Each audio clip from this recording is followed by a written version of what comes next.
Walking their dog Tiger is something Andrea Zorbalis and her family love doing. But it became impossible when she was diagnosed with multiple sclerosis in 2010. It was devastating. I had 2 young children. The doctors gave me originally 10 years, before I was in a wheelchair. I was struggling. She was so desperate she considered going to Russia for a risky stem cell transplant. Hi, Andrea. Instead, she managed to get into one of the only hospital-run trials of the procedure in Australia.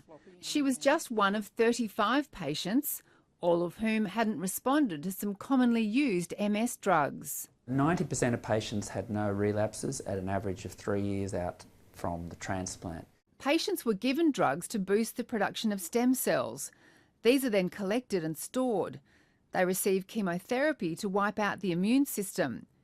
Stem cells are then transplanted back into their bodies to rebuild their immune system. We can pick the patients who are going to respond the most, and they are people with relapsing remitting disease who are generally younger. While the results have been amazing for some patients, doctors stress the treatment has potentially serious side effects, including infertility, risk of infection and even death.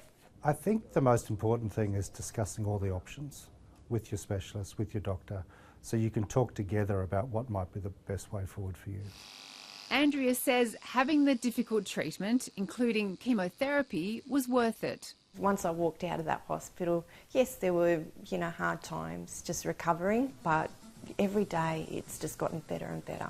We've moved on from a lot of the difficulty and we have our life back. It's amazing. It's great. Yeah. Andrea's hoping in the future other patients will have the same good results. Sophie Scott, ABC News.